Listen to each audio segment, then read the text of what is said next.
one. Ooh, welcome to the Fourth Line Podcast, part of Full Press Radio. This is May the 24th, 2021. With you today is myself, Carl, and Stevie Nick. How are you, Carl? Doing well, Nick. Doing well. I mean, I don't know when the next Avalanche game is, and I've never been more happy about that. They could have quite the long break. Yeah, depending on what the NHL decides to do here. But although it's crazy, we have a lot to talk about today. In the last week that the playoffs have been happened since we've last spoken, 2 series are over. 3 more could end tonight. First round moves fast. First round, I mean, it comes at you real quick. If you're not, I mean, these teams know better than anyone else that if you're not 100% ready, it could be over before you blink. So, but while there are series starting up, something new and exciting, well, not even new and exciting, but something started back up today, which is very exciting. Yeah, I wanted to give a little bit of a shout out to the PWHPA, which is, I'm going to ruin this, Professional Women's Hockey Players Association. They started today their Secret Dream Gap Tour out in Calgary. So they're doing a showcase tournament with 3 teams out there. And it's actually all going to be featured on Sportsnet. So the games this week, today's game, tomorrow, Wednesday, and Thursday, they're all going to be broadcast on Sportsnet Now, which I think is their online service, their streaming service. And then on the weekend, Friday, Saturday, Sunday, they'll be on Sportsnet on TV. Which is great, especially when, like, I mean, you should be tuned in anyways, but with a potential break with some of these series wrapping up and some more of them yet to get going, these are the best. This is like an all-star game, but they actually care. This is the best women's hockey players in the country, lacing them up and playing amazing games. And it's great hockey, and we're always all talking all the time about how the women's game needs more attention. Well, Sportsnet's giving it to them right now, so let's make sure that we give it to them too. Yeah, and I mean, good on Sportsnet for doing it in the middle of the playoffs as well, right? Like with all that's going on, but great that they get that. And Team Bauer is our official team that we're supporting here. Team Bauer all the way. That's who us at the Fourth Line Podcast are throwing all of our fandom behind. So if you don't have a team yet, Team Bauer, that's the one for you. That's it.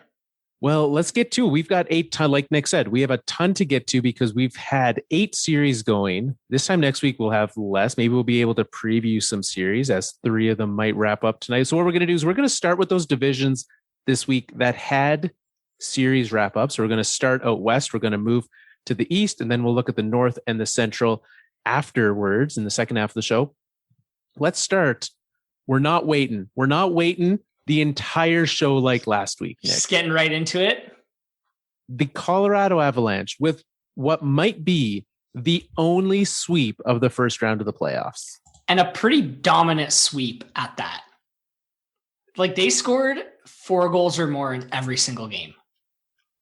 Yes, they did. I mean, like, that last game was 2 empty netters. I believe the game before that was 2 empty netters. But aside from probably 15 minutes of the second period in game 3, the Avalanche were pretty consistently the better team. I think Nathan MacKinnon in particular was pretty consistently the best player. Yes. And that line in itself was incredible. The dude has 6 goals already in these playoffs. He's played in 4 games. I think 3 of them were empty netters. At least 2 were. Okay.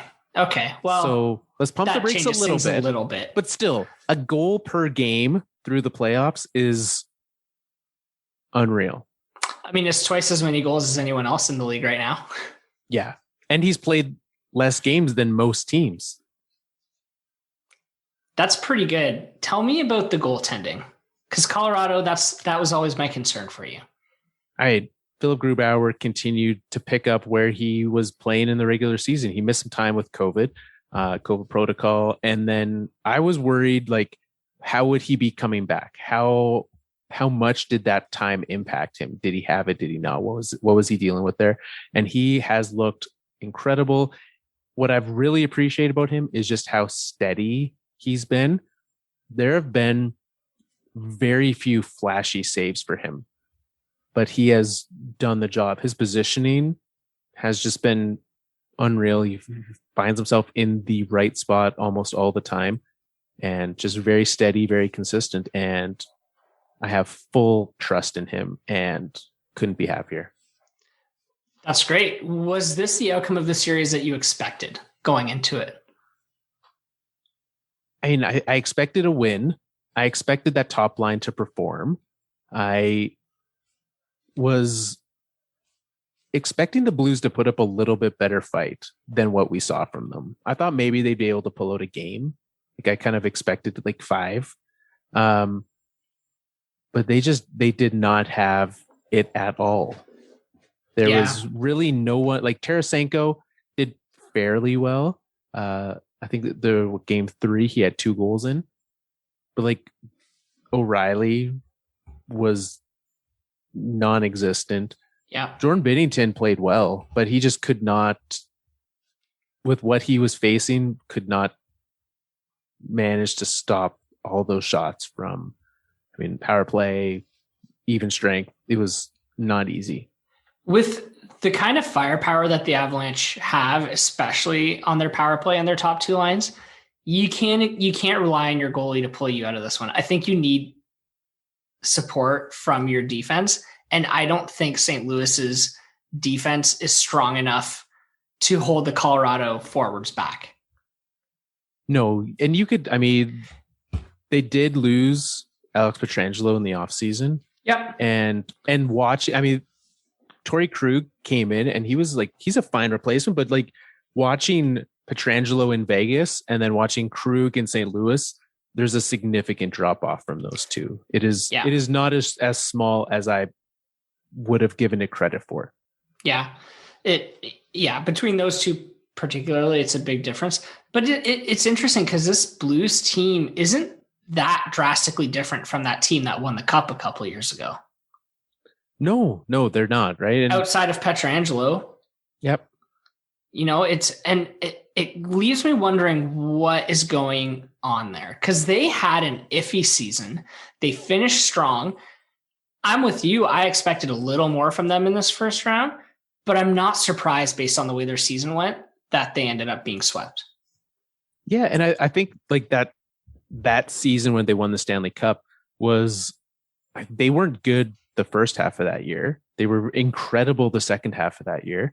And I mean, they did very well last year, but I think that this is just a team that's all gotten just a little bit further along, right? Like Tarasenko, nowhere near where he once was. Misses a lot of time too. Right? Misses a lot of time, is not always healthy.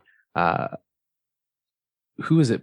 Braden Shen. Braden Shen, yeah. Was almost non-existent in this series. Literally the most notable thing he did was fight Gabe Landeskog in the first game.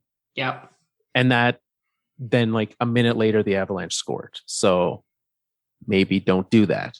And then like I look at like some of those other, right? Dave Perron was not in this series at all. He was still out in the COVID protocol. So Alex Steen also not there. So just a lot of guys that weren't present. Justin Faulk missed a couple games. Let's get into that. You want to talk about that? I mean, we have to talk about this. We cannot talk about this Avalanche series without talking about probably the biggest thing, which was Nazem Kadri's 8-game suspension for his hit to the head on Justin Faulk. I've been dying to know what your thoughts on this are, Carl, because the most we said in our chat was, well, it's the playoffs. Kadri's going to be suspended. I don't like getting into the details with you in the chat because I like saving it for the show when we can talk about it. So I've been antsy all week to hear what you have to say about this. So we can both agree he should have been suspended. Yes, it was a very bad hit. It was a blatant hit. He hit him in the head. He had tons of time to avoid it. Could have avoided it. Like you could justify it, but you would be wrong if you tried to. Yes. So should have been suspended.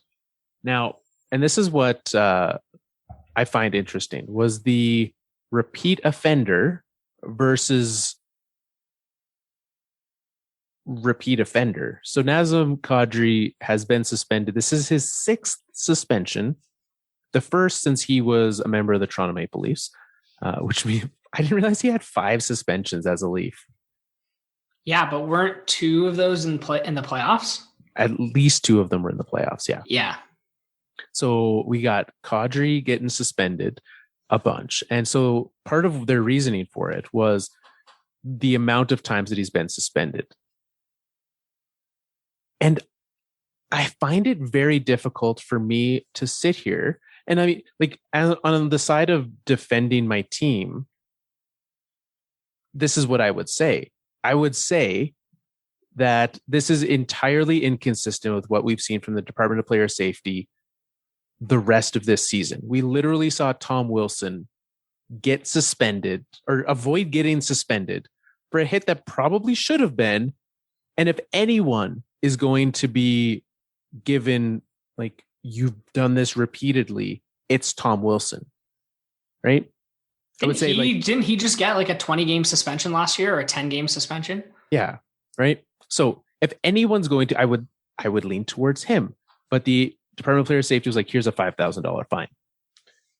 So we sit here with that in the backdrop, and then this turn that they've taken since then, where like everything is suspendable, everything is a fine, and like this quasi cracking down without ever publicly stating it, right? They've never come out and said like, we're fixing it, we're changing it. I think that if this is the route that the Department of Player Safety is taking, good. I think that if someone is going to hit people in the head 6 times and still cannot figure it out, you should not be able to play. You are putting other players, not just like games, not just like playoffs, not just career, but like life at risk with the decisions you're making. 8 games for him to sit is nothing. Like when you look at it from that perspective, Justin Faulk did not deserve to be out because of that hit that he took from Kadri. Yep. What frustrates me and confuses me. I'm not frustrated about, but what confuses me is just the lack of consistency. And it's been an issue all year, but like the NHL has chosen an interesting time to crack down on it in the playoffs when usually that's like open season. Yeah. And I agree with you, especially on the, like, what the heck is a repeat offender anymore? Like if you're going to call Kadri a repeat offender but then turn around when it's Tom Wilson and say, oh, 18 months, no, you're no longer a repeat offender. Like it doesn't make any sense. They're talking out of both sides of their mouth. None of it makes sense. And then if you also layer on this whole, I don't remember if it was last year, or the year before, they gave us the scale, right? In terms of suspensions, how much a playoff game is worth for a regular season game. And it's 2-1. Or so they say. Yes. Or so they say. But if we're to take that, this is a 16-game suspension for Kadri, if my math's right. It is. And I look at what he did, and we see other hits similar to that aren't anywhere close to 16 games. Is the repeat offenderness that seemed to be, if you watch the video, that seemed to be their main driving force behind it, right?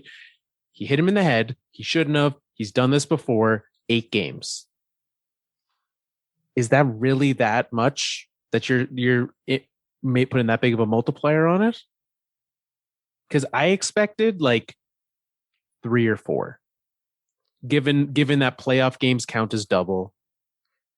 I did too. And I have to say, I don't really agree with the length of this one. And part of that is comparing it to, other punishments that have happened over the last little while. Part of it is just, I don't know, like it was a really bad hit. Don't get me wrong. It was a bad hit. But seeing a hit like that, even in the regular season, I wouldn't turn around and say 16 games. I'd say probably 8. So to me, it felt better in the 3 to 4 range than 8. But that's just me. Yeah. But he is appealing it. I don't expect anything to come from that. With 6 games left in his suspension, he will likely miss the entirety of the second round. And I think that's to be expected. So Avalanche are going to have to carry on without him. They did well enough against the Blues without him, and they'll do it again. And I don't feel bad for the Avalanche for having to miss him. He deserves to sit. Got to carry on without someone who makes mistakes. Do they? I know we have to move on because there's a lot to get to, but is there a lot of term left on his contract? I want to say 2 years, 2 years. I'll confirm real quick here. How do you? I'm trying to wrap my head around how teams are going to feel about this guy going forward. Is he a liability? Do you want him on your team if you're planning on making deep playoff runs? Is there going to be a rental market for him next year? At this point, his track record's not great, especially for the playoffs. Well, that's the thing, right? He was, for the first year and a half in Colorado, right, with the shortened season last year, a short season this year, the playoffs last year, he did not make these foolish choices. And you saw immediately, right? He hit Faulk, you saw the scrum, and he had this deer in headlights look on his eyes. He knew. I messed up. He knew immediately. Yeah. I wish that he knew that about 5 seconds before he hit him. Yeah. So he knows, right? Because you see these guys do it and they show zero remorse.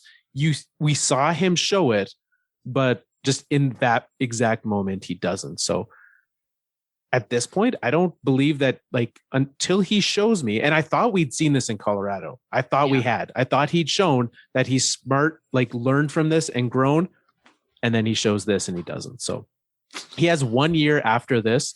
So he'll be, I think he's out of the realm of I think we're looking at 3-4 year deals for him moving forward. This next year is going to be a test when he finally, coming out and appealing it doesn't show a lot of remorse either. So anyways, like you said, we got to move on. Let's take a look. Vegas, Minnesota. This series is 3-1 Vegas. And this one feels very similar to what I was expecting this series to be. Yeah, it started off kind of weird with that 1-0 Minnesota overtime win. But since then, it's been, okay, this is what we expected. Vegas is good. They are playing incredibly tough defense. Marc-Andre Fleury has been unreal. And I'm not sure Minnesota will score another goal this series. We'll find out in a couple hours here, but it's not looking good for them. It's really not. I don't know what else to say about it. The Knights have held Kaprizov to 0 goals. Well, and very little performance at all out of that line. Yeah. I think in general, they've done an amazing job. That will be an interesting matchup. I'm going to assume that Vegas is going to move on. The Colorado Vegas matchup, where you have the high-powered offense of Colorado Vegas can also score, right? They've got the scorers, but with that defense that they have, what did I saw yesterday? I believe since he's joined the team, whenever Mark Stone and Chandler Stevenson are on the ice on a penalty kill together, that they have not given up a goal. That's good. Mark Stone, man. We always knew he was good. I don't know if I knew he was this good when he played with the Senators. Yeah. He's all around good is what we've every learned in situation. Vegas. Yeah. And that's what when you're paying a guy that much money, you want to be able to put him out there whenever possible. And Vegas is able to do that and getting great performance from him. So it's been working out great. By the time most people listen to this, they will also know the result of the game. Do you expect Vegas to close it out tonight? I do. Yeah. I think this one will be done. If you were to switch, I know we won't do this for everyone, but, since we spent so much time on Colorado, I do want to move on to some of these other series. But with your Conn Smythe pick, I don't know if you remember who it was, but who would you pick for Vegas on this team right now, who would you pick as your MVP so far for Vegas? I honestly don't remember who my pick was last time. So it'll be interesting to know if I picked the same guy. I'd say Alex Tuck. I think that's where I'd go.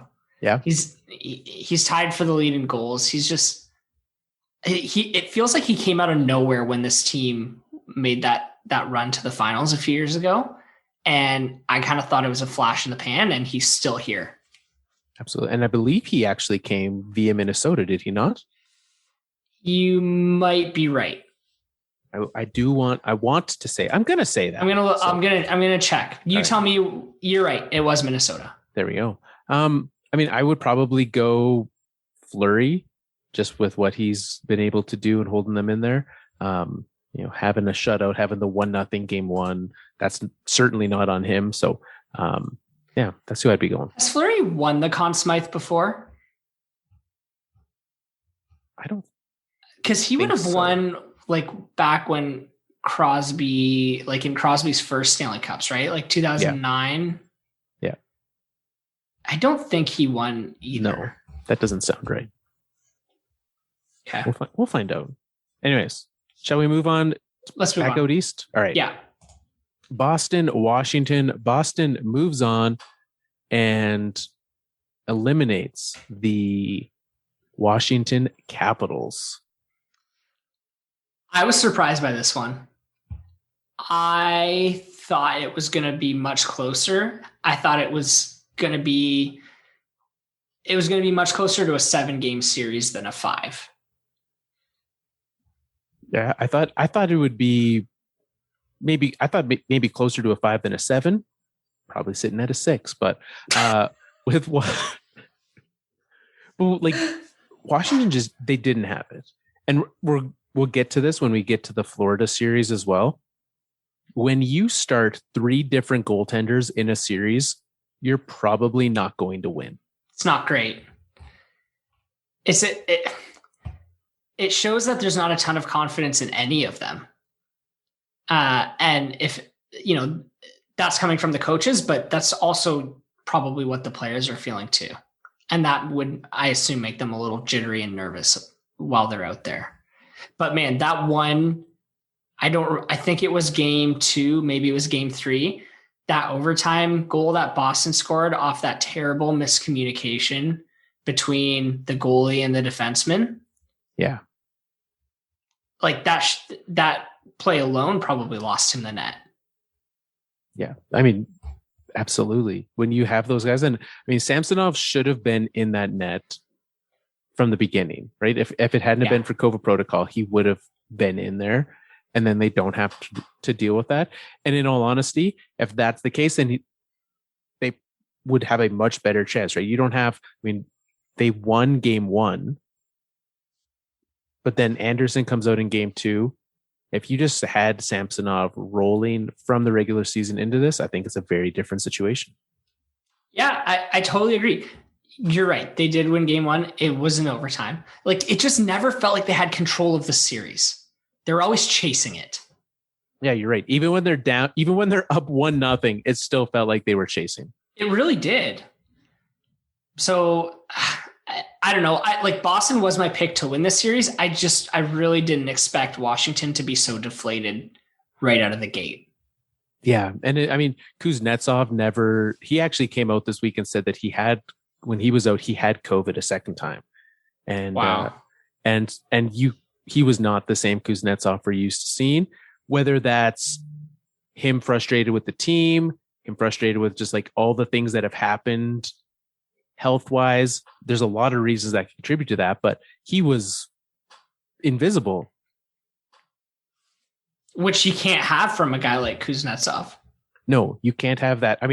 And they were still giving him the chances, right? They were still putting him out there with Ovechkin, and you can't be wasting that. I got it right in front of me. Average time on ice in this series, 21:04 for Kuznetsov.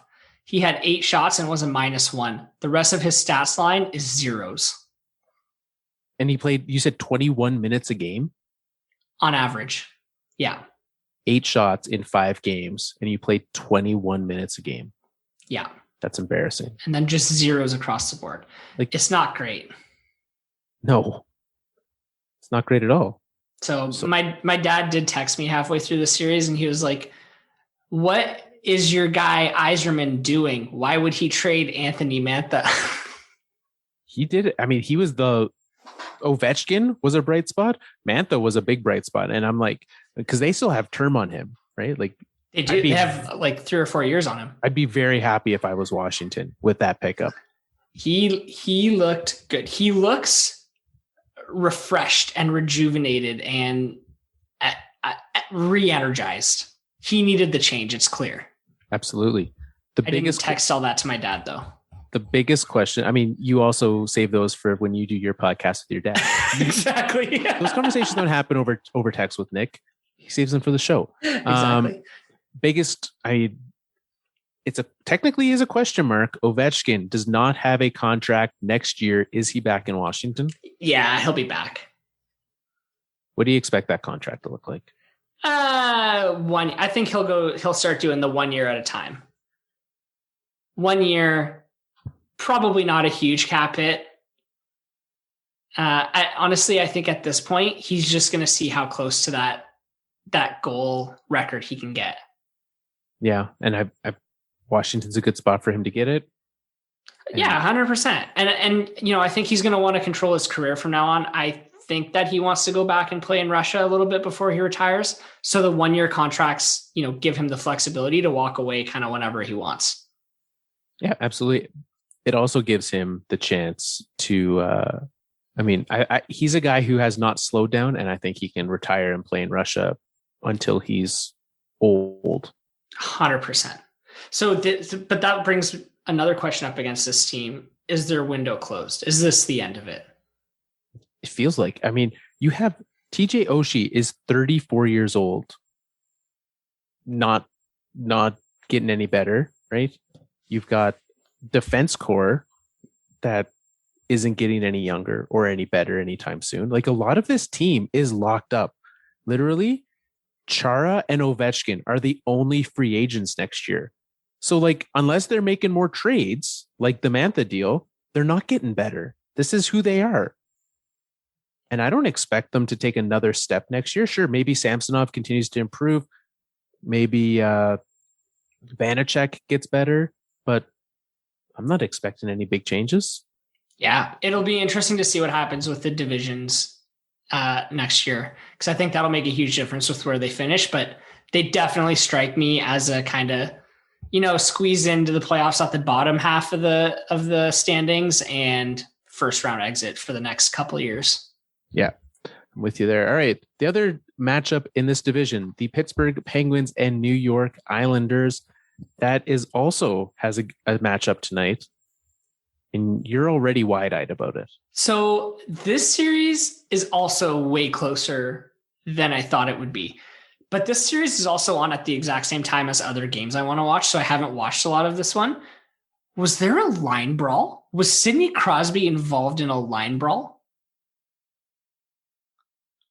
If there was, I also missed that in amongst all the other things. Because there was a picture that I saw online with these penalty boxes full, like 5 guys in them, and Crosby was one of them in the Pittsburgh one. I think there was a line brawl in this series that Sidney Crosby was involved in. Nice, good old hockey boy, good old Canadian boy, Sidney Crosby. He's got to get in there, right? He's the one probably earlier in his career. You would have said he's the one starting it, but he usually does steer clear of those. So yeah. Also, because he's a veteran now, he doesn't need to be involved in that stuff anymore. No. Now, this is one series that we have seen the goalie flip-flop, right? Ilya Sorokin is in for the Islanders. Penguins do not seem to be making a change. And it looks like they're going to keep rolling Sorokin from here on out.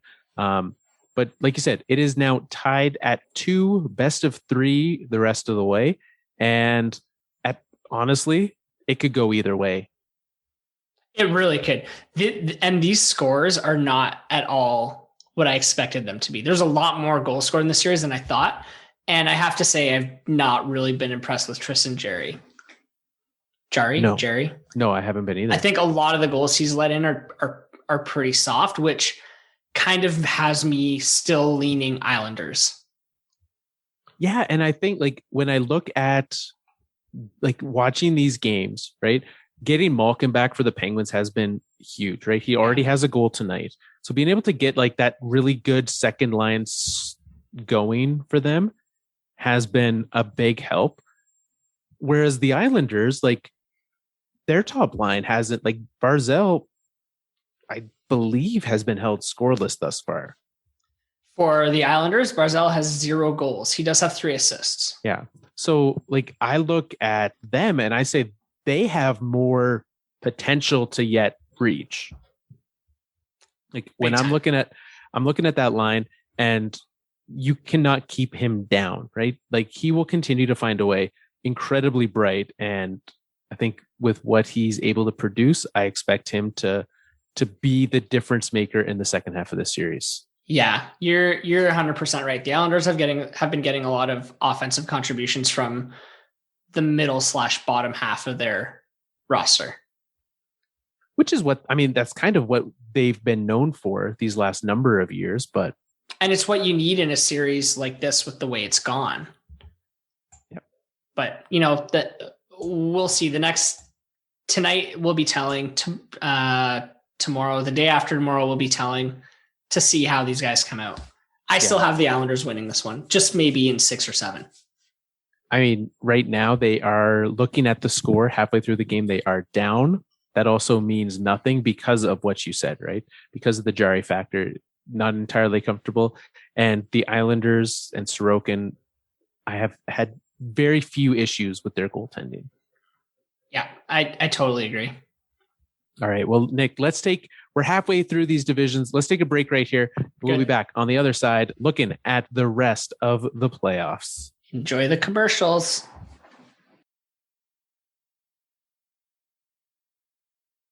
One, two, three. All right, we're back, and this is a big one. This was big news Thursday night. Toronto, Montreal. We're gonna do the North Division next.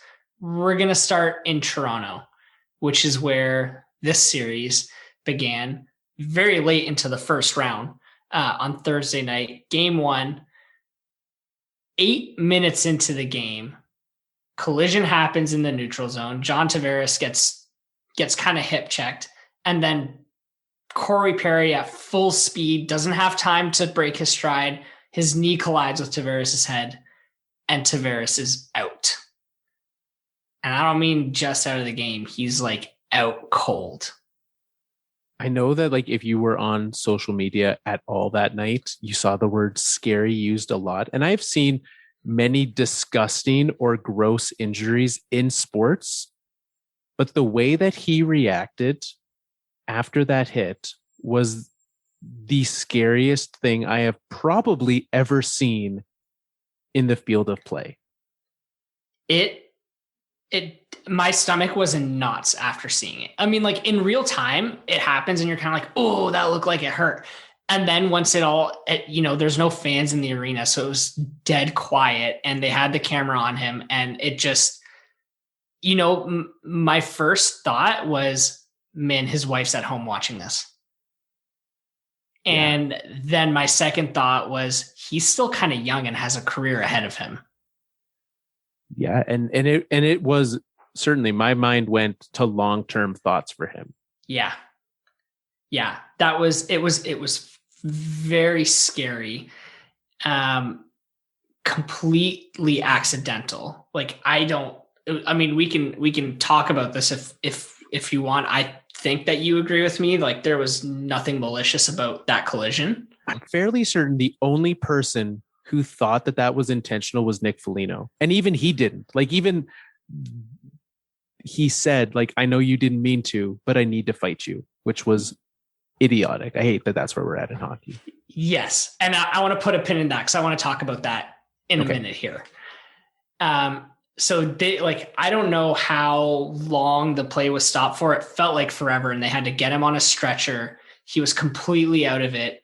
The faces on the players looked pale. Like the whole thing was just very, very somber, right? Even Corey Perry looked really shaken up about it. Yeah. I mean, I'll tell you, this is like, I didn't wish to complain about this. I'll tell you how long it took. My internet went out seconds before that incident happened, and it was out long enough that I was able to get my internet back. It's crazy. It doesn't happen very often. No. And it was, I mean, that game had a very different feel to it, the entire rest of it. It almost, it's hard because it's the first game of the playoffs, and there's almost like you have to build your own energy because there's no fans in the building. So you get going, and then that happens 8 minutes in, and you start thinking like, how could I care about hockey right now? Like, how could I care about this thing that was so vastly important to me 8 minutes ago when this guy's going to the hospital? And thankfully, I mean, he was released the next day. He's still not back. It seems like his injury is not related to head or neck, which is very great to hear. He does have a concussion. Yeah. Okay, he does. Okay. Yes. Yeah, he does. But nothing like structurally, or it seems like there's no long-term damage there, which is great. Aside from whatever a concussion gives. Yes. You. Yes. So that happened, right? We've got that to deal with. Montreal goes on, wins that game. You want to talk about Foligno? I want to talk about Foligno because my initial reaction to Nick Foligno dropping the gloves with Corey Perry on the next face-off, basically when the game resumed, was what a stupid thing. Like, what a stupid fight. Why do we have this in our game? It was completely accidental. There's no need for any sort of revenge here. Like, Corey Perry shouldn't have to stand up to himself for a complete freak accident like that. And that's still kind of my take on it. I think it's dumb that they needed a fight to settle it. Yeah, I'm with you. I'm honestly shocked that Corey Perry was on the ice for that. Like, I think he asked to go back out. Because that's got to be the only way. Like, you could give the guy a chance to, I mean, he literally just like finished skating over to check on the guy that he accidentally ran into. And after he fought and sat the 5 minutes, he went back to the dressing room for the rest of the period. Like, I think that's just how shaken up he was about the whole thing. Yeah. Because he's not hurt. No. And I mean, these staged fights are the stupidest kinds of fights. I'm not a fan of it. I wish it hadn't happened. I think there was, again, like that Foligno felt the need to do that is dumb. Like, there's nothing about that I'm like, this makes sense. This is good. This progresses what we're doing. Like, when I look at this, and again, Foligno has been in that locker room for a lot less time than Tavares has. He's been in that locker room for a lot less time than most of the guys there. Joe Thornton's been there longer. If anyone's going to do that, it should have been someone who feels the need, or someone's got to pull him aside and say, hey, like, maybe this isn't what they thought. But like, to me, with what I see of John Tavares, he would think that was idiotic. He would think that was unnecessary and wouldn't be the thing to do. Right. Maybe I'm misreading that. And so I have a little bit of a different take on it now. Like, I actually kind of understand what Foligno was doing and what Corey Perry was doing in a weird kind of like twisted way that I think only makes sense to professional hockey players who live or play by this code, no matter how dumb it is. I don't think that fight was about revenge or retribution.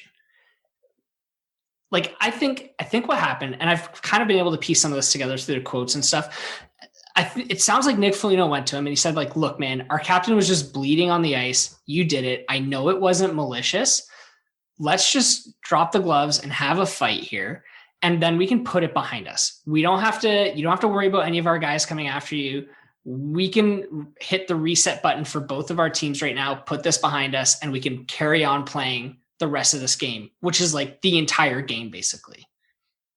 And I think, and that's when Corey Perry was like, okay, fine, let's do it. Let's hit reset. If anything, I think it helped Corey Perry's team from a momentum perspective more than Nick Foligno's. But I think they use it as a reset button, not so much as a you hit our captain and you have to pay for it. Well, like, again, maybe this is just my desire to not have fighting. If that's how you feel about it, just go up to the guy and say, hey, we understand you didn't mean to do it. We don't have any hard feelings towards you. We understand it's a mistake. So you're cool. And he goes, all right, then we're cool. And that's where, like, that's that difference, because you talk about like that hockey code we have. Yeah. And that's the difference between it. Yeah, because that's how these guys have grown up playing. Like that's the only way they know how to hit the reset button. No matter how dumb or crazy or stupid it is. And I agree, it's dumb and crazy and stupid. And it should not exist.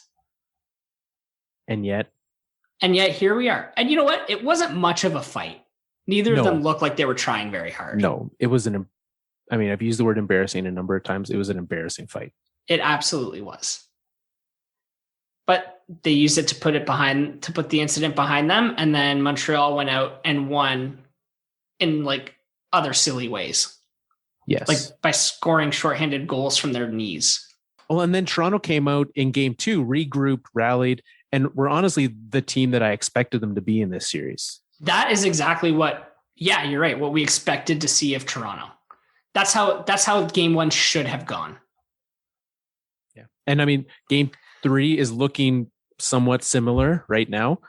The biggest difference that I'm seeing is them getting Carey Price back. He is not the complete hot garbage Carey Price that I've come to know and recognize. Oh, I thought you were going to say love. He's looked pretty good, hey? Yeah. I mean, he's been fine. Really, I mean, I can't think of a goal that's like a bad goal. There have been some tough chances for him, but... No, and I can think of many saves that have been like, wow, what a save. Yeah. So he's not the reason. Their lineup choices in Montreal have been the biggest question mark. Today, they did bench Eric Stahl and replaced him with Cole Caulfield. Seems like a thing you should have been doing all along. Yeah, I'm not quite sure what's going on down there. I mean, I think they're kind of lucky they got out of that first game, because as soon as they put Kotkaniemi into game 2, he started scoring. So, why aren't you playing these young, fast kids who can compete with other young, fast kids? You would think, right? I mean, I get to a degree that like we want to fight fire with water instead of fighting fire with fire, but it's not super working. That's a really apt description for the Montreal Canadiens. Yeah. Just wet like water. Slow, a slog. Yeah. Okay, should we talk about the other exciting series? Like these North Division series have probably been the most exciting ones so far. Yeah, we've got, I mean, the most exciting 3-0 series in some time. Winnipeg, Edmonton. And I know that that's recency bias because like game 3 was something to behold, but wow. What is going on with these Oilers? What is going on? I mean, I think that this is a team that is just so in their own heads. Watching those press conferences, did you see the press conferences or some of the quotes from after the game last night? I can't watch them. They hurt too much. Like watching Leon Draisaitl stand up there or sit up there and just own, like, yeah, should have done it. But like also just like the lack of answers that they have really is telling.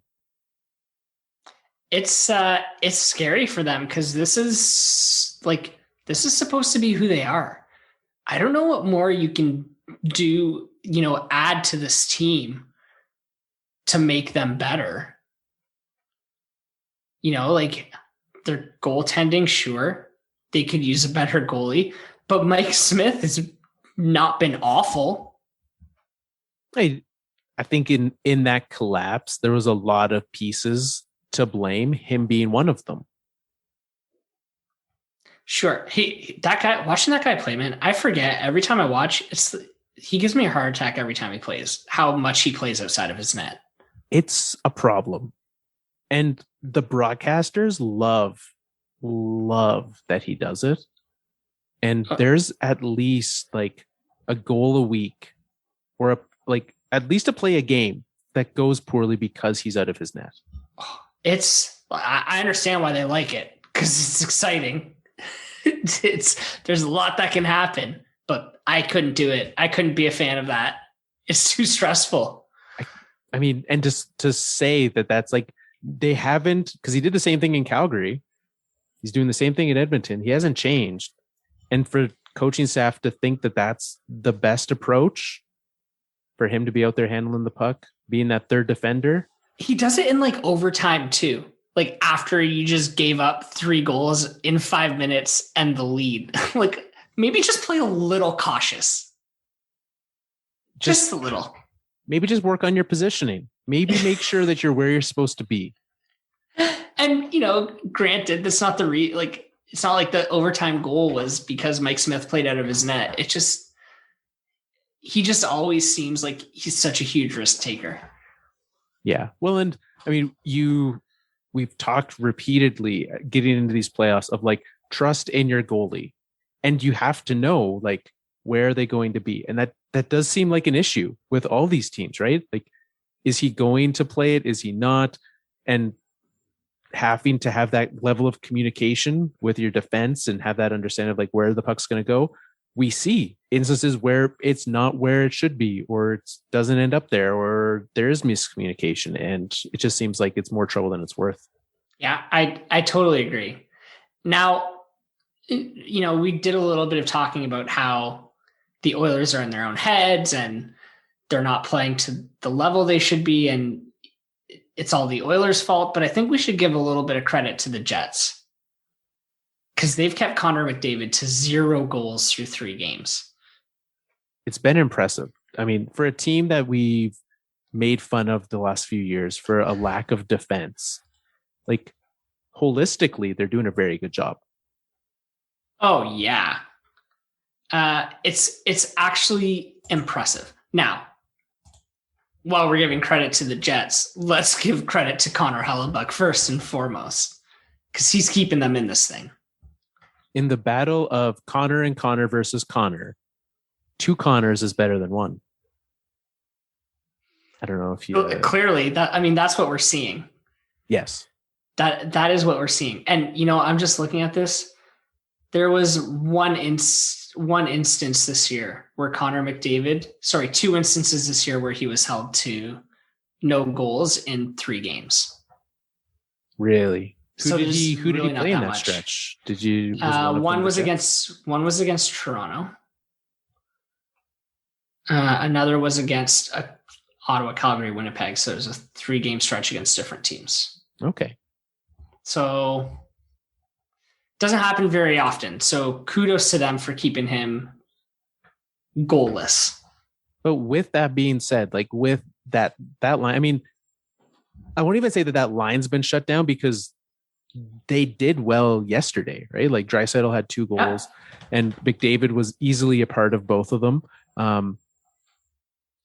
I think that like the McDavid not scoring thing is less of a thing because he is, contributing to those around him. But I mean, Winnipeg has done really well. And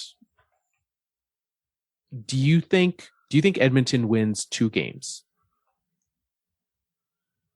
No. Do they win 1 game? Yeah, I think they'll win the next one. So they'll win tonight and then lose game 5. I think so. Yeah. I think so. It does. I mean, this is what's very interesting is this is literally where like we've seen this play out in Toronto the last number of years. Like, doesn't this feel exactly like where the Leafs were in all of their matchups this last bit and just like what they have to do to get over it? And it literally took them doing this repeatedly over and over again. And the Oilers have had very few playoff runs, and just being able to have that kind of confidence and understanding of what it takes and where you are. And it's different. It's not regular season. No, it's not. And they gotta step it up a level. But winning 3 straight through that level of hockey just doesn't feel achievable for this team right now. If before the series had started, I would have said yes, absolutely. But after having seen what we just saw, it doesn't feel like they've got it in them. No, what we've seen, I'm with you. I think they'll win 1 game at most. I would not be surprised. I'd probably put it at like 50%, 50-50 tonight that they get swept. So yeah. And that means we see a Winnipeg Toronto round 2. And you know what? It makes me a little nervous for the Leafs. Those were some, I mean, that's the matchup I want. Right? Yeah, Winnipeg, Toronto coming. After that. And we do still need, Toronto's still tied in this series. Montreal has not looked like the better team, but let's not put it past Toronto to pull an Edmonton here. Oh, man. A Winnipeg, Montreal second round would, I don't know. I don't even know what to expect from that because it hasn't even crossed my mind. Luckily, some of those games will be late, so it'll just put you to sleep. Real good. All right, let's head down. We got just a bit of time left, but I do not want to skip the Central Division because this might be the last time for us to talk about an actual Florida Panthers game. They're losing right now, too. That is correct. They did make the switch in net, putting Spencer Knight in, the third goaltender. And Spencer Knight, high draft pick, very highly touted prospect, not the $10 million goalie that you're paying to now sit on the bench. I mean, okay, even like taking Bobrovsky out of this equation, throwing a young goalie like Spencer Knight into an elimination game like this, like dude's played what, 2 or 3 regular season games, maybe more. He may have started earlier than I remember. His first ever playoff game, an elimination game against the reigning Stanley Cup champions. I mean, trial by fire. That's as hot as it gets. Absolutely. And I do not have one of the joys of Sportsnet's broadcast of this in Canada. They have a million different versions of Sportsnet, but I need to have FX to be watching tonight's game because they scheduled 3 games at the same time. So I mean, granted, I'm recording a podcast and also having games on, but thanks to Sportsnet, that will not be on my television tonight. That makes total sense with the very clear broadcast laws that we have. Absolutely. Anyway, Spencer Knight. I mean, I like that they gave him a chance. They did put him in by like trial by fire, like you said, being able to get in there. I think that they are very much like, is this the guy? And this signals to me where they're looking to go. Like they do not have confidence in Bobrovsky, and they've been in these games. That's the problem with all of this switching around. If they were getting blown out of every single game, and like, yeah, that last game 6-2, not good. But like the overtime game, they came from behind. Yeah. I honestly think like you need some sort of consistency. Yeah. And having 3 different goalies starting this series is very much not that. It feels like they're flailing a little bit. And I know it's Joel Quenneville, and the guy, he never doesn't know what he's doing. But if it wasn't Joel Quenneville, I'd say, does this coach know what he's doing, or is he just kind of throwing stuff at the wall and seeing what sticks? That's absolutely what it feels like. Because you went through this entire season with, I mean, mainly Dreger, I think. Yeah, I mean, I think it was essentially 50-50. Yeah, pretty close. I don't know. It feels like they're flailing, and they're throwing a Hail Mary with this one. Well, I mean, you kind of have to. Yeah. I don't blame them for trying something, right? Yeah. If Knight is it, and he is the second coming of Patrick Waugh, Martin Brodeur, whoever you want to pick as your playoff goaltender, try it. The worst that happens is the exact same thing you get from the rest of them. You're right. So what do you think? I mean, by the time this is posted tomorrow, we'll know the answer. Yeah, I think we're looking at a Tampa win tonight. Tampa moves on second round. I think so too. Probably still one of the most fun series in this first round. Yes. You know, the back and forth in game 1 and game 3, it was high intensity, high impact, very fast, high energy. I don't know if I said high energy. It was good hockey. It was. I mean, which is also, let's move on to the other series in this division, tied at 2, Nashville, Carolina. This has also been an incredible series. It's a shame that Canadian broadcasters have really put this entire division on the back burner. And I'm excited for no matter which version we get, Tampa versus Carolina or Nashville is going to be a good second round matchup. I don't think Sportsnet's picked up, or any Canadian network has picked up a single game in this series. Maybe one of them. One was an afternoon game they picked up. Saturday afternoon. Yeah. And then they bumped overtime to put on the Avalanche game. It's a bold choice. That is pretty bold. A double OT game. Yeah. Like I fully prepped the iPad for the Avalanche game with the TV having the overtime, and then just it never switched back. They put the Avs game on during intermission and just kept it there. So I think this is the one series that when we talked about it last week that we said I could see this one being a sweep. I think this is the only series that we said that for. Look at us go. Look at us go missing the mark so widely. The Preds are keeping this much closer than I thought they would.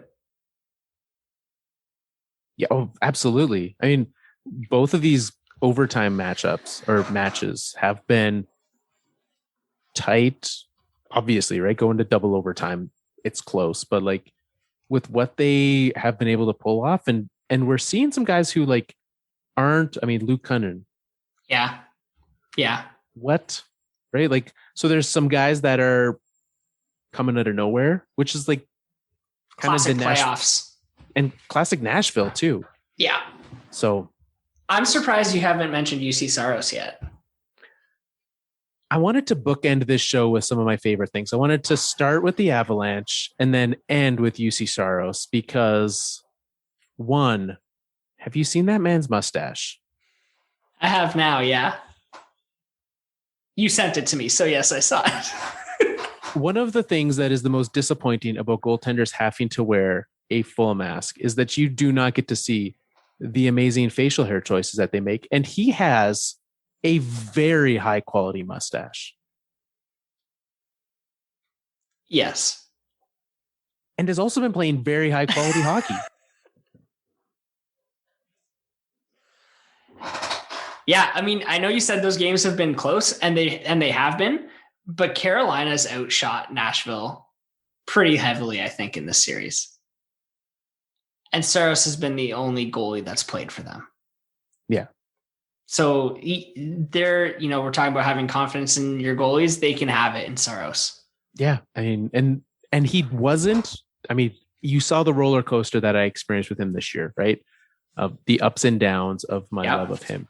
Yeah. And so they didn't have that all year. Right. And I think like he has kind of come into that. And this is the Saros that they expected to have this year. I expected them to have this year. And I think that this is more of what we've seen from him the last number of years. So I think, I mean, with hot goaltending can take a team far.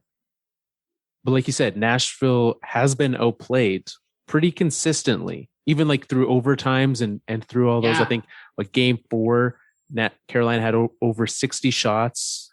Nashville had under 50. Like, it's looking like Carolina will continue to keep that pressure on and finish this series off.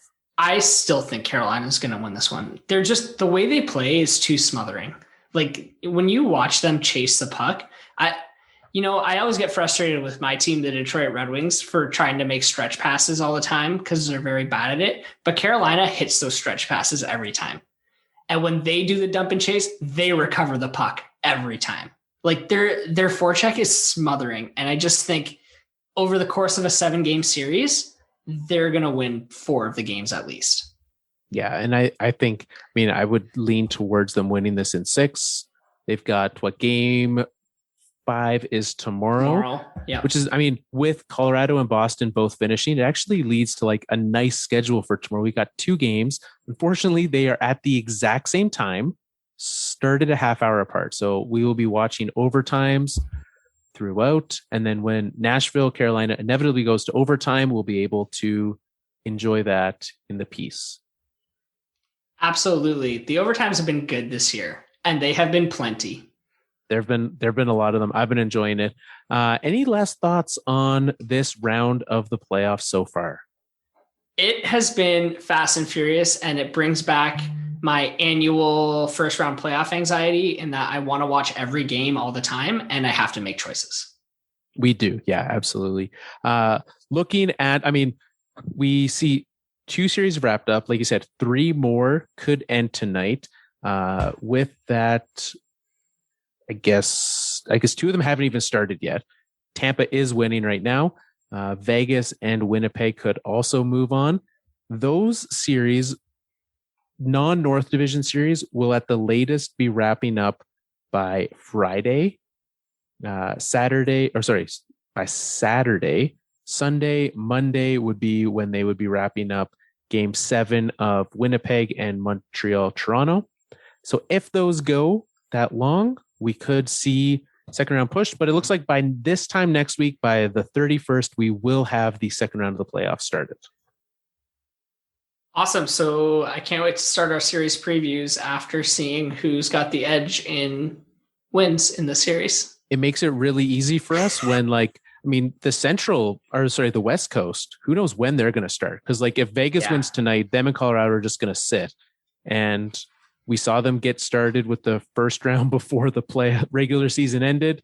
So we'll see what happens with that. But I would expect at some point they need to kind of bring those in line with each other. Yeah, I would think so. I think that's what they're trying to do with the back-to-backs this week. True. Getting everyone caught up.